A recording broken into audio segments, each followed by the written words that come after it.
lo que caracterizaba una buena idea de investigación. Pero no es todo lo que necesitamos. Ahora necesitamos pasarla al papel para que se convierta en un buen protocolo o un buen proyecto. Podemos necesitar pasarlo al papel por múltiples razones. Las principales, para pasar el comité de ética, si lo tenemos que comunicar a la Agencia Española de Medicamentos, si vamos a presentarnos a una convocatoria de financiación y, sobre todo, si no vamos a hacer el estudio solo, necesitamos que en el protocolo quede todo muy claro de manera homogénea para que todo el equipo investigador trabaje de la misma forma. Entonces, rápidamente, ¿qué convierte una buena idea en un buen proyecto de investigación? Hablábamos el otro día de que la idea tiene que ser original y tiene que tener impacto. Puede ser impacto científico, económico o social. Y, sobre todo, tiene que ser adecuado a dónde lo vamos a presentar. Adecuado a las instrucciones del comité de ética, la convocatoria, la agencia. Un buen proyecto tiene que formular y clarificar el tema de investigación que tenemos entre manos. Tiene que seguir todas las instrucciones de la agencia donde lo estamos presentando. La metodología tiene que ser clara y concisa, debe estar basado en la literatura y bien organizado. Podríamos decir que tiene que decirle al que lo lee qué voy a hacer, por qué lo voy a hacer, cómo lo voy a hacer y para qué, cuál va a ser el impacto de mis resultados. Entonces, si nunca habéis hecho un protocolo de investigación, lo fundamental es buscar un buen modelo. Pedirle protocolos a compañeros de servicio que hayan presentado al comité de ética, ver en una agencia financiadora proyectos que se hayan financiado anteriormente y seguir un modelo que haya sido valorado positivamente. Otro tipo de consejos es escribir desde el primer día y, sobre todo, anotar todo lo que vamos pensando para no ir en círculos y para ver lo que vamos descartando y en qué línea vamos avanzando. Y eso nos va a facilitar mucho escribir la introducción, sobre todo.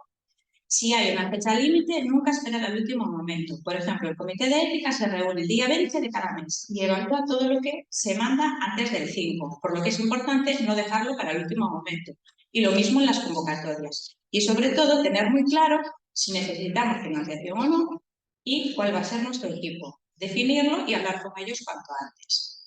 Entonces, ¿qué va a convertir un proyecto en una buena propuesta de proyecto de investigación? Fundamentalmente la manera de comunicarlo. Tiene que ser claro y conciso. Tiene que haber una revisión profunda de la literatura, pero sobre todo actualizada. No hay nada peor en un proyecto que la bibliografía sea de hace mucho tiempo. Normalmente se usa en los últimos 5 o 10 años. Tenemos que tener un equipo bien definido y demostrar que el equipo investigador tiene solvencia para realizar ese proyecto y que tiene todos los permisos para realizarlos. Y tiene que estar bien estructurado y que se pueda trazar el hilo de la gestión. Cómo lo voy a hacer, los resultados que voy a obtener, dónde lo voy a publicar y si hay un presupuesto, sobre todo, que sea realista. Entonces, ¿cuál es la estructura básica de un protocolo de investigación? Pues tiene que tener una primera página donde irá el título, el código del protocolo, la versión del protocolo, quién es el investigador principal, quiénes son los colaboradores y el promotor en caso de que no sea el investigador principal. A continuación, tiene que haber un resumen con las palabras claves, una introducción donde se hablará de los antecedentes, que sobre todo las convocatorias suelen llamar estado del arte, y justificación, la bibliografía de esa introducción, el objetivo principal y el objetivo secundario, y material y métodos, donde tenía que ir bien explicado el diseño, el ámbito, la población de estudio, cómo voy a obtener mi muestra, las variables, cómo voy a analizar todo, los aspectos éticos y legales, las limitaciones del estudio, el cronograma, la memoria económica y un ejemplo del cuaderno de datos. Entonces, el título. El título debe ser explicativo, conciso, claro y original. Tiene que tener el mayor número de datos relevantes sobre mi proyecto. No debe de utilizar palabras ambiguas, información que no aporte nada y, sobre todo, evitar ambigüedades. No debe ser muy largo, sobre 15-20 palabras. Y, sobre todo, tener claro que tiene que incluir qué acción voy a realizar, sobre quién y dónde. Para las convocatorias y para el comité de ética es muy útil utilizar un acrónimo. De hecho, el comité de ética siempre os va a solicitar un código de protocolo que es el que vosotros queráis. Podéis utilizar la primera letra de cada palabra, lo que veáis. Y sobre todo eso, evitar usar abreviaturas, evitar expresiones retóricas y nunca ponerle punto al final. Algunos ejemplos que tenemos desde lo más básico a otros más de investigación translacional es pues estudio de casos y controles sobre diabetes gestacional. Más de translacional, pues papel de las ciclopilinas en su receptor en enfermedades ateroscleróticas y su modulación con compuestos. Evaluación de la incidencia de aneurismas en nuestra clínica habitual. Otros más destinados a cuando es un multicéntrico europeo, a Roadmap for Mental Health Research in Europe, o más de estudios clínicos o ensayos clínicos con títulos más largos. El resumen es recomendable que esté en español y inglés. De hecho, en la mayoría de las convocatorias de financiación os lo van a pedir en los dos idiomas. En el comité de ética creo que no, que solo os lo van a pedir en español. Normalmente 200 palabras y sobre 5 palabras claves. Y recordar que al igual que el título tiene que incluir qué voy a hacer, cómo lo voy a hacer y dónde lo voy a hacer. La introducción. La introducción es una de las partes más importantes, es la presentación del trabajo y tenemos que demostrar por qué es necesario nuestro estudio y sobre todo coger el interés de quien lo está leyendo. En una convocatoria seguramente es lo único que se van a leer todos los evaluadores. Entonces, ¿qué características debe tener la introducción? Debe ser clara, debe tener una coherencia argumental, debe ser ameno para el que lo lee. Debemos evitar hacer una revisión histórica de datos que no aportan o de datos muy lejanos. Nunca discutir en la introducción, esto también vale para las publicaciones, en la introducción se informa de los antecedentes y de los vacíos que hay y por qué quiero hacer mi estudio, pero nunca discuto. No debe ser muy extensa y las referencias bibliográficas no deben ser más de 1/3 de las que hay en todo el documento. Y en el último párrafo lo normal es presentar el objetivo de nuestro estudio. Normalmente en la introducción vamos de los antecedentes a la justificación. Vamos a repasar cuál es el estado actual del problema de estudio, qué carencias tiene y ahí aprovechamos para justificar por qué vamos a hacer nuestro estudio y qué vamos a aportar, cuál es nuestro objetivo. Y debe ir siempre de lo general a lo particular. ¿Qué podemos incluir? Pues podemos incluir referencias a resultados parecidos, a datos previos. Podemos justificar nuestro estudio porque es importante los objetivos, pero nunca incluir todas las referencias, opiniones personales y sobre todo las conclusiones. Acordaros siempre es qué, por qué y cómo.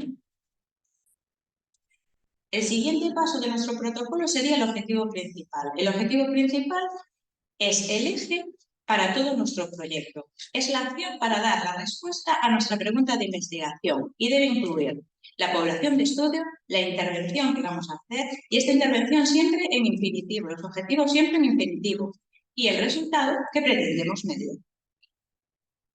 En los objetivos secundarios vamos a desarrollar de manera más pormenorizada nuestro objetivo principal. Pueden ser entre 4 y 6. No tenemos que duplicar lo que ya hemos puesto en el objetivo principal y se ordenan según el grado de complejidad. Aquí tenemos algún ejemplo. Pues, por ejemplo, el objetivo principal de mi estudio es describir el perfil de los pacientes fumadores en atención primaria. ¿Y cuáles eran los objetivos secundarios? Pues conocer la prevalencia del tabaquismo en atención primaria, detectar comorbilidades, comprobar si se cumplen criterios de POC o establecer áreas de mejora en el abordaje del tabaquismo. El siguiente punto del protocolo es material y métodos. Es muy importante, es la garantía de calidad de nuestro proyecto, de transparencia, el manual de instrucciones para todo el equipo y para que cualquiera que coja nuestro protocolo y que tenga nuestros datos brutos pueda repetir exactamente nuestros resultados. En material y métodos vamos a tener que incluir el diseño del estudio, el ámbito, la población, la muestra y el tamaño muestral, cómo voy a hacer el muestreo, cómo voy a reclutar, criterios de inclusión y exclusión, las variables que vamos a recoger y cómo las vamos a analizar. El mes pasado hablábamos del diseño del estudio. Tenemos que poner cómo ves, si es descriptivo, si es analítico, si es longitudinal, si es transversal, si es cuasi-experimental. Tenemos que incluir la población. Entonces, aquí vamos a hablar de una serie de conceptos. La pregunta de investigación se refiere a una condición o un problema de salud que en un grupo de población delimitado por unas características, ya sean demográficas, sociales, por hábitos, pero no voy a tener acceso a toda esa población, evidentemente. Entonces, tenemos nuestra población accesible, que es aquella a la que yo sí voy a tener un acceso, ya sea porque acuden a un hospital, porque están en mi cupo, pues si voy a hacer un estudio sobre embarazadas, pues porque están embarazadas, Y avanzamos al siguiente paso, que es los sujetos elegibles. Dentro de esa población elegible, de esa población accesible, los elegibles son los que cumplen los criterios de inclusión y no cumplen los de exclusión. Dando un paso más, vamos a tener nuestra muestra. No es necesario que recojamos datos de toda la población elegible, por ejemplo, de nuestro cupo, sino que tendremos que calcular cuál es el número necesario para poder extrapolar eso a la población general.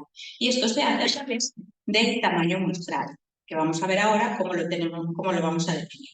Y una vez que tenemos nuestro tamaño muestral, ya tendríamos a los participantes, que es una vez que filtramos todo esto y que tenemos el consentimiento informado, que hemos eliminado las pérdidas porque no siguieron en el estudio o cualquier cosa que haya podido pasar. Entonces, la muestra para el tamaño muestral debe ser representativa y debe ser homogénea. Y sobre todo debe ser adecuada en número para que luego nuestro estudio tenga la suficiente potencia estadística, normalmente por encima de un 80%. Y en nuestro protocolo también tenemos que definir cómo vamos a hacer ese muestreo. Entonces, cuando tenemos todo planificado, ¿qué es lo que nos va a marcar cuál es nuestro tamaño muestral? Pues dos cosas. Una estimación a priori del resultado y la precisión con la que deseamos trabajar. La estimación a priori es algo que normalmente os cuesta un poco. Suele definirse en base a estudios previos en la literatura, a que haya un estudio piloto anterior y cuando no hay ninguna de estas dos cosas, pues bueno, un poco por intuición de lo que veis en la clínica diaria. Hay muchos programas, muchos software que calculan el tamaño muestral. Yo os puse aquí uno, que es este, que es el N3.0, que es el que más utilizamos nosotros. De todas formas, que sepáis eso, podéis bajar en cualquier momento y nosotros os ayudamos a calcular el tamaño muestral de cualquier estudio. ¿Cuál es el segundo punto de material y métodos? Pues las variables de estudio. Es muy importante describir todas las variables que vamos a analizar, dependiente e independiente. La variable dependiente es la que mide el resultado de nuestro estudio, la que da la respuesta. Y es la que hemos utilizado previamente para calcular el tamaño muestral. Y las variables independientes son todas aquellas que pueden influir en este resultado, como puede ser demográficas, sociales, hábitos de consumo, medicamentos. Es necesario indicarlas todas y que le queden muy claro a todo el equipo investigador. Y sobre todo tenemos que poner cómo las vamos a recoger, en qué unidades vamos a medir cada variable y si son categóricas, indicar todas las categorías. Esto es muy importante, sobre todo en el caso, pues, altura, que pongáis cómo lo vamos a recoger en centímetros, en metros, los pesos, en gramos, en kilos. Si esto no queda claro, luego cuando hacéis la base de datos hay muchos errores y hay que depurar mucho la base de datos porque están mal metidos. Las categóricas, ¿cómo vamos a poner 0, 1, 1, 2? Todo esto tiene que quedar muy claro en el protocolo. Tenemos que poner también en el apartado de material y métodos cuáles van a ser nuestros instrumentos de medida. Vamos a hacer una exploración física, vamos a pasar un test, vamos a hacer un cuestionario, vamos a coger pruebas analíticas o datos de la historia clínica, las fuentes de información. Voy a hacer una revisión, los voy a ir viendo conforme va viniendo a mi consulta, voy a hacer entrevistas. Y el último punto de material y método sería el análisis estadístico. Tenemos que describir qué técnicas voy a utilizar para analizarlas. Hay 20.000 tipos de análisis estadísticos que van en función de nuestro estudio y de nuestros datos. Voy a utilizar TDStudent, ANOVA, todo eso tiene que quedar bien reflejado en nuestro protocolo. Y también cuál es el paquete estadístico que voy a utilizar. Lo voy a analizar con SPSS, con R, todo tiene que quedar bien claro. El siguiente punto del protocolo sería el de aspectos éticos. Tenemos que poner el consentimiento informado en caso de que lo necesite y lo tenga preparado. Si tengo ya la aprobación del comité de ética, tengo que poner cuál. Si no, tengo que poner cuándo y cómo lo voy a obtener. Y debemos indicar toda la legislación que debemos cumplir, pues desde la Declaración de Helsinki a las buenas prácticas clínicas, Ley de Protección de Datos y las leyes que corresponden a cada tipo de estudio. Tenemos que incluir también en nuestro protocolo las limitaciones de nuestro estudio. ¿Qué problemas podemos encontrarnos durante el desarrollo del mismo? Va a haber sesgo, variables de confusión, pérdidas. Tenemos que ser autocríticos, tenemos que adelantarnos un poco y plantear posibles soluciones que permitan convertir estas limitaciones en fortalezas. Dentro de las limitaciones del estudio principales tenemos los sesgos y los factores de confusión. En los sesgos podemos tenerlos de selección o de información. Los de selección es en la selección del sujeto, como dice la palabra, y fundamentalmente muchas veces se da con voluntarios. Cuando usamos voluntarios como controles, si son pacientes de enfermos y están más sensibilizados a esa enfermedad, por ejemplo. Y de información son errores en las mediciones de las variables. Y aquí puede haber confusiones desde que pensemos que alguien no está expuesto y sí esté expuesto, o problemas entre el equipo investigador, que cada uno, lo que hablábamos antes, recoja el dato de una manera y lo introduzca de forma distinta. Y luego tenemos los factores de confusión, que ahí sí que se da por la relación que hay entre las variables y conducen a una estimación incorrecta o inválida de lo que queremos medir. Los factores de confusión son variables independientes que se van a relacionar entre una exposición y un efecto. Lo vemos muy claro en el ejemplo. Por ejemplo, si estamos estudiando la relación entre alcohol y cáncer oral, el tabaco puede ser un factor de confusión, porque se relaciona a la vez con la enfermedad, que es un factor de riesgo para el cáncer oral, y con la exposición, porque hay más fumadores entre los veteranos. Todo esto lo tenemos que tener en cuenta en el apartado de limitaciones. Otro punto de nuestro protocolo sería el plan de trabajo. Tiene que incluir el cronograma, que es el calendario, y tiene que incluir la descripción de todas las tareas.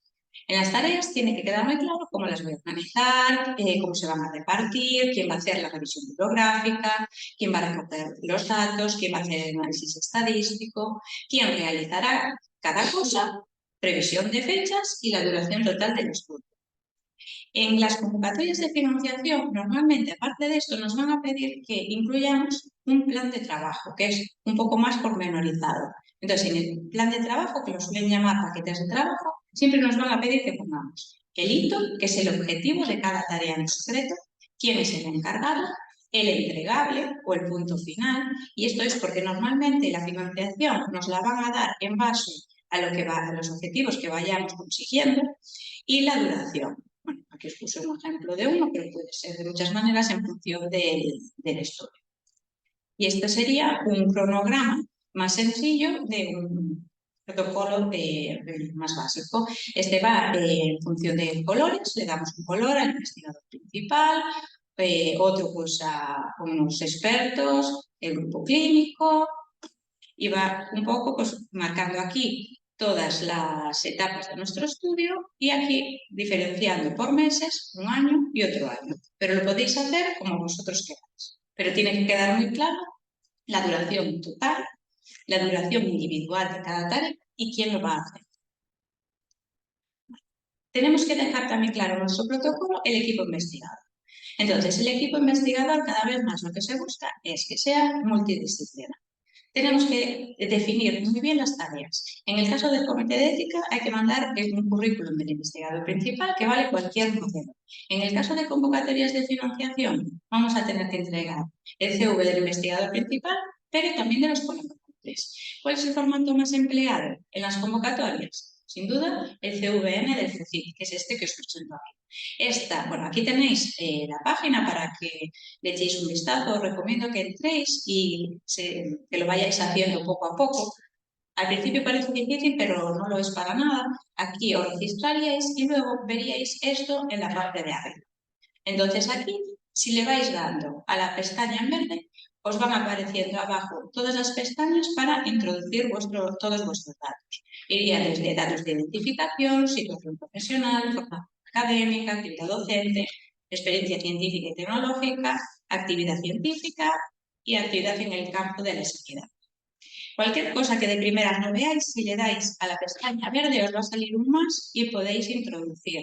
Por ejemplo, creo recordar que la formación sanitaria especializada no viene de primera en formación académica recibida. Hay que darle ahí y luego al más para que salga. Y luego, si tenéis otro currículum, que sepáis que hay muchas cosas que se pueden importar, que no hay que volver a escribir de nuevo. En cada apartado hay una parte para importar el texto libre y luego, por ejemplo, en las publicaciones se puede importar desde PubMed. Haciendo un inciso sobre el equipo colaborador, explicaros que cada vez eso lo que se busca más es que los proyectos sean multidisciplinares y que sean transnacionales. ¿Por qué buscan las agencias financiadoras? Bueno, pues para compartir el conocimiento, experiencia y habilidades, sobre todo para aprovecharnos de la especialización de cada uno, para tener más potencia estadística, más datos clínicos, fortalecer las conexiones y establecer consorcios y para aumentar la calidad de las publicaciones y el número. Podemos colaborar de muchas maneras, dentro de nuestra propia institución entre servicios, dentro de nuestra comunidad autónoma, a nivel de España a través de ciber, de sociedades o incluso a nivel internacional, que ahora hay muchas fuentes de financiación de la Unión Europea que eso es lo que persigue, la formación de consorcios. Por último, en nuestro protocolo tendríamos la bibliografía, la información consultada por el autor para realizar todo el protocolo. No debe ser excesiva, no debe ponerse referencias a congresos o revistas de divulgación indexadas. Como os dije al principio, las citas deben ser de los últimos 5 o 10 años y en la introducción no superar ese tercio. Se suelen utilizar las normas de Vancouver y yo lo que os recomiendo es que utilicéis editores bibliográficos para hacer cualquier tipo de protocolo, de trabajo o de publicación. Os he puesto aquí dos que son el EndNote. El EndNote es de pago, pero si utilizáis el EndNote online es gratuito, y el Zotero. Cualquiera de ellos se pueden descargar, lo podemos conectar, ya sea con Word, si utilizáis Office, con el Office libre, y lo podéis ir añadiendo a la vez que escribáis. Es muy importante porque luego siempre os olvidáis de dónde sacamos esto, y a la hora de formatear la bibliografía os hacéis un lío. Entonces yo os recomiendo de verdad que lo descarguéis, es muy fácil de utilizar. Nos podéis venir a preguntar si tenéis alguna duda o necesitáis que os expliquemos. Y así es muy fácil formatearlo siguiendo las instrucciones de a dónde queráis mandar el protocolo. Cambia mucho, porque también de publicación a publicación cada revista los quiere de una manera, y si utilizáis los editores bibliográficos se hace en un minuto. En nuestro protocolo, en el caso de que necesitemos financiación para hacerlo, siempre tiene que estar el presupuesto. Habíamos hablado el mes pasado de que hacer investigación puede ser muy caro. El presupuesto en un protocolo tiene que planear todos los gastos y justificar cada uno de ellos. Debe incluir si necesitamos gastos de personal, gastos de consumibles, si necesitamos tubos, si necesitamos puntos de pipeta, equipamiento en el caso de que haya que comprar algo que no tenemos en nuestra distribución, gastos en viajes si vamos a ir a congresos para presentar los resultados, gastos en publicaciones. Las convocatorias de financiación pública, por ejemplo, ahora obligan a publicar todo en Open Access y eso es caro. Entonces tenemos que tener en cuenta esos gastos en nuestro protocolo. Y luego tenemos que tener en cuenta, sobre todo en las convocatorias de investigación, los costes indirectos de nuestra institución. Como decíamos antes, si la investigación que hacemos está encuadrada dentro de la práctica clínica habitual, no necesitamos prácticamente presupuesto. Pero si vamos a hacer algo que está fuera de la práctica clínica habitual, sí vamos a necesitar dinero. Tenemos dos vías fundamentales para conseguirlo. La empresa privada, con laboratorios, que tenemos que demostrar que no hay ningún conflicto de intereses, y las convocatorias competitivas públicas. Aquí vamos a hablar un poquito, una presentación muy por encima de las convocatorias públicas de investigación. Las más típicas son las de las agencias públicas, el Carlos III, el Ministerio de Ciencia, y las autonómicas, en este caso, pues aquí de la Junta de Galicia. Luego tendríamos la de fundaciones y asociaciones médicas y científicas, como pueden ser SEPAR, como pueden ser la SEC, como puede ser la SER. La mayoría de las sociedades tienen alguna fuente de financiación para proyectos. Y luego las privadas, hay muchos laboratorios que también sacan todos los años convocatorias de financiación, como pueden ser GSK, Roche, Bayer. Si estamos interesados en presentarnos a una, es muy importante que nos fijemos en los calendarios, que nos fijemos en las fechas límite, en los presupuestos que se suelen conceder para ir un poco alineados con lo que suelen subvencionar. Tener en cuenta eso, que muchas instituciones tienen personal dedicado a ayudarnos a presentar estas solicitudes. Y también revisar un poco, bueno, pues el ratio de aceptación para ver las posibilidades que tenemos. Sobre todo, leer detenidamente la convocatoria y trabajar con tiempo, porque hay muchas propuestas que están bien, pero no consiguen financiación porque al final con las prisas no siguen todas las instrucciones, no están actualizadas o hay errores.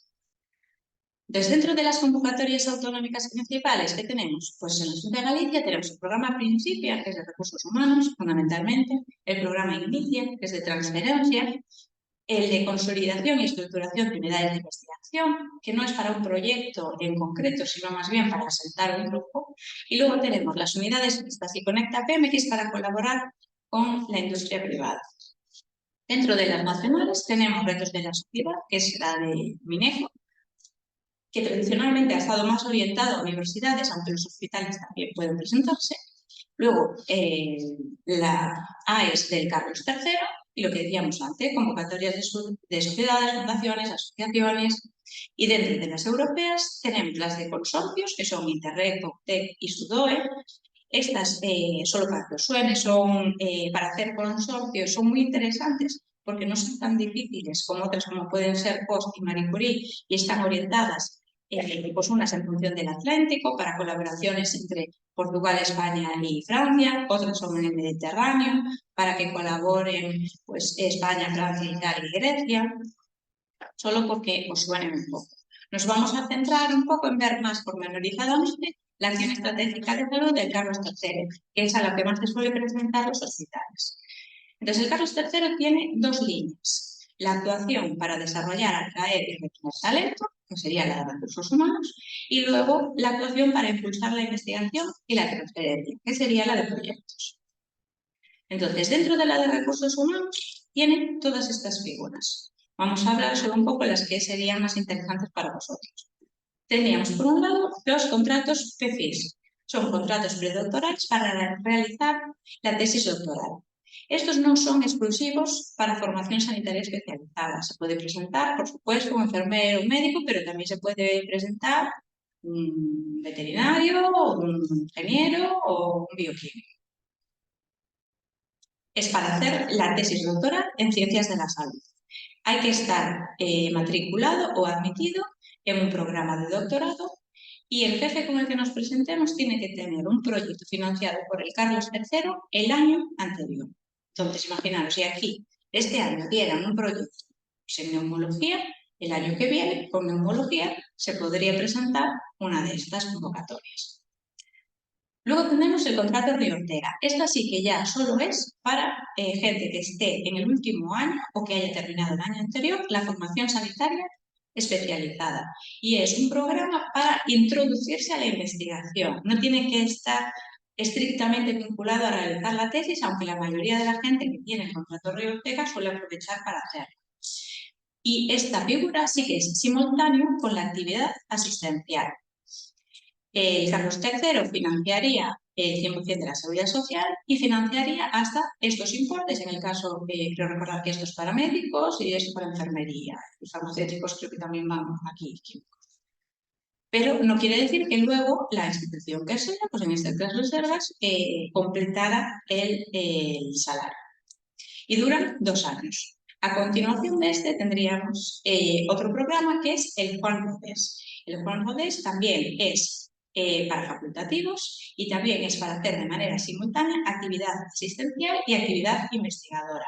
Es para gente que haya terminado el Río Ortega. Aquí sí que nos van a pedir que tengamos el título de la tesis y dura 4 años.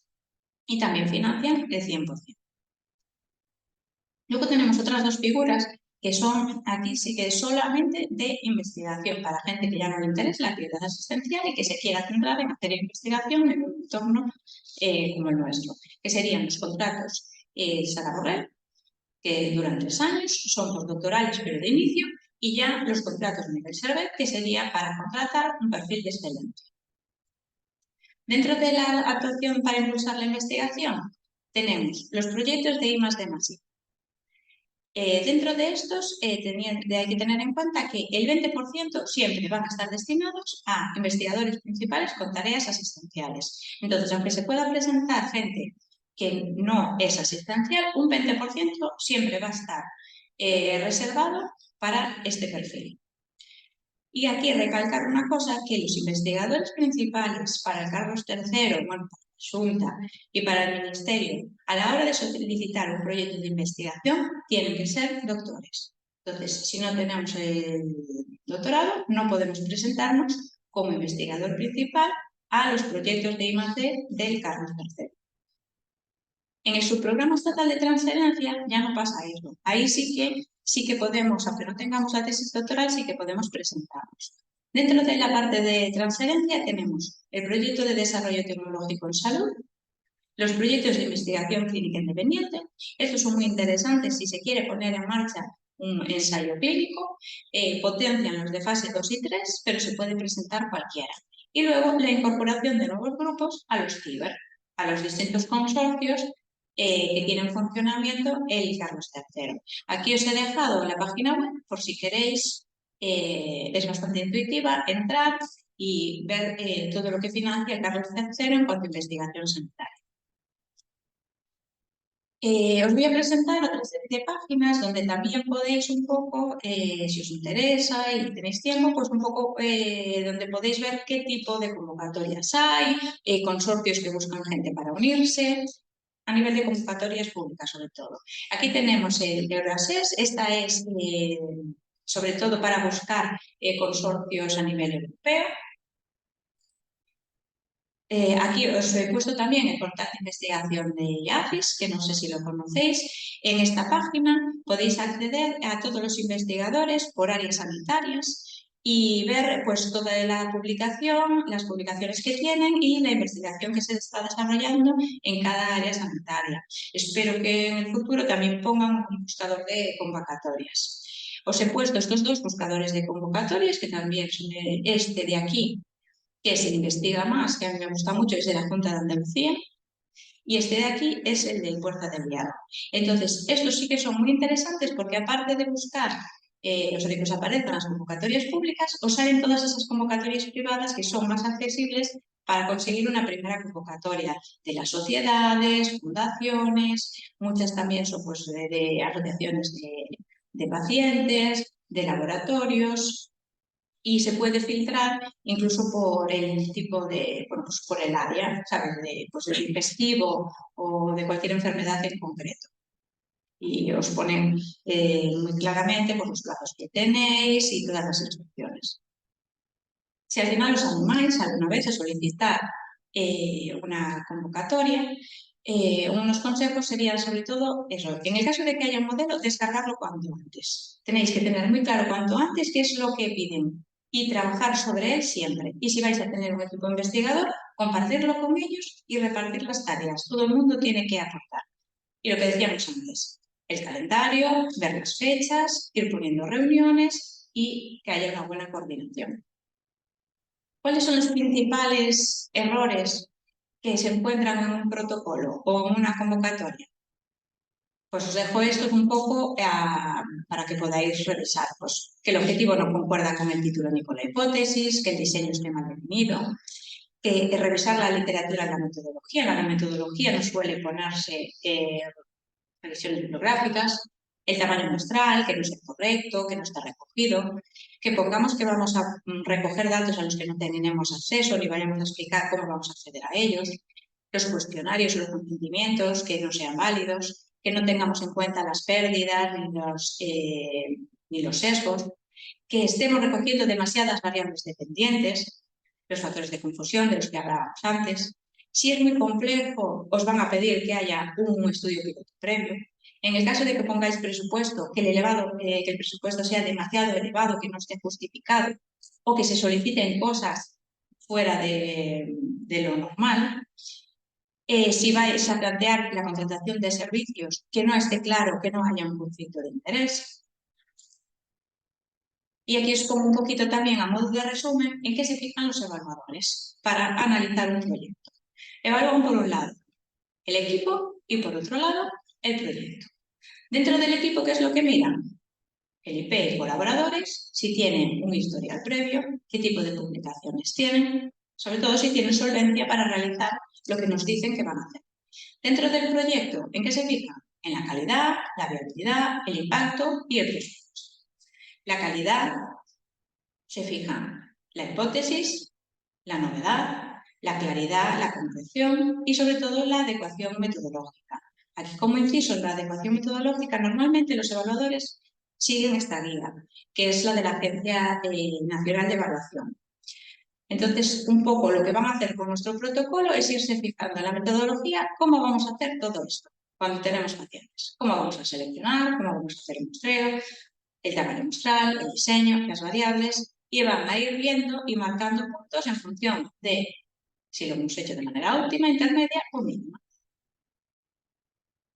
La viabilidad, ¿qué se van a fijar? Pues si nuestros objetivos están adecuados al grupo, si la metodología está adecuada al grupo, si hemos distribuido las tareas bien, si el plan de trabajo es realista, si se puede hacer en nuestra institución y con el equipamiento que tenemos disponible o si lo hemos puesto en el presupuesto.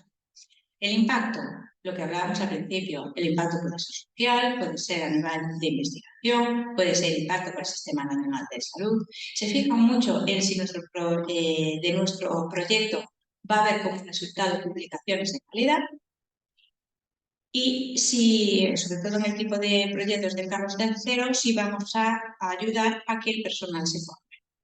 En el caso de presupuesto, está muy mal visto que esté sobredimensionado, tiene que estar muy bien justificado todo lo que ponemos. Si hay cosas fuera de lo común, hay que justificarlas muchísimo más. Y, bueno, en este caso a vosotros nos afecta, en el caso de que hay personal, hay que dejar de forma muy clara cuál es el porcentaje de dedicación al proyecto. Aquí os he puesto un poquito a modo final, que esto os puede parecer que es todo muy complejo y que a lo mejor es para hospitales más grandes, instituciones más grandes. Entonces os he puesto un poco el resumen de lo que se está haciendo a día de hoy en nuestra área sanitaria. Entonces, en Lugo actualmente hay 546 ensayos y estudios clínicos en funcionamiento.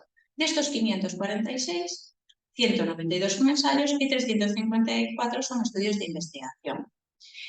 Independientes, que decíamos, promovidos por un investigador a nivel personal, son 334 y promovidos por la industria farmacéutica, 212.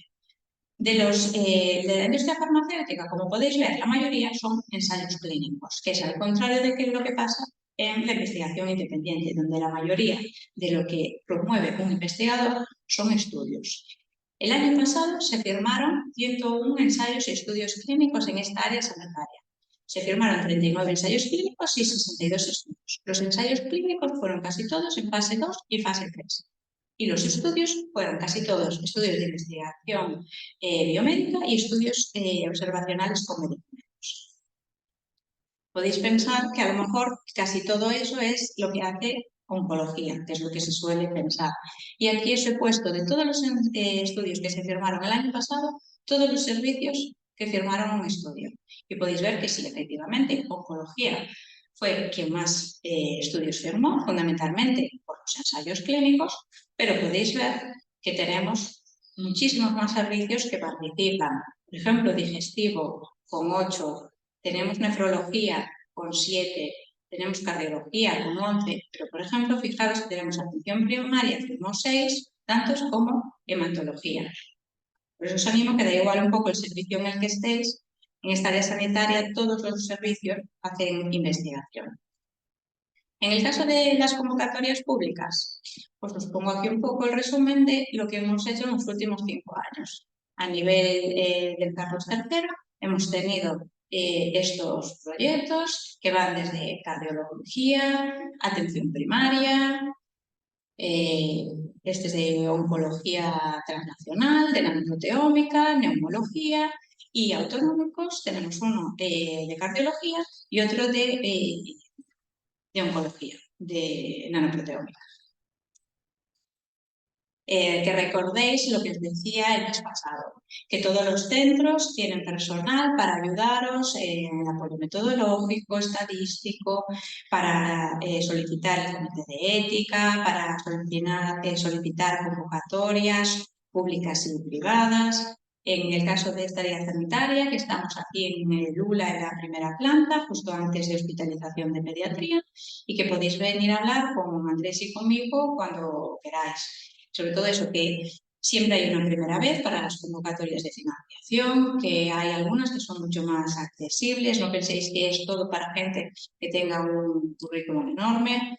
De hecho, la mayoría de las sociedades médicas tienen convocatorias para iniciarse en la investigación, que si estáis dentro de una sociedad, dentro de un grupo, que las miréis y que si os animáis, que vengáis a hablar con nosotros cuando queráis.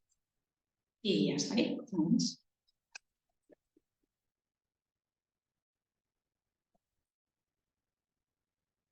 ¿Queréis hacer alguna pregunta?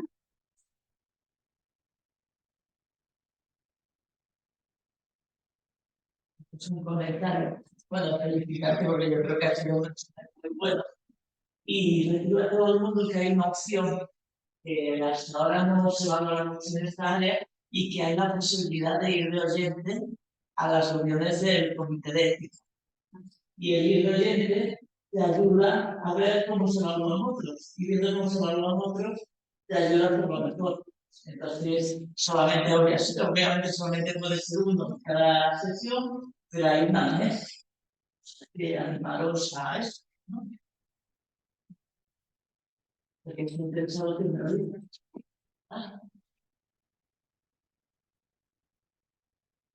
Pues gracias.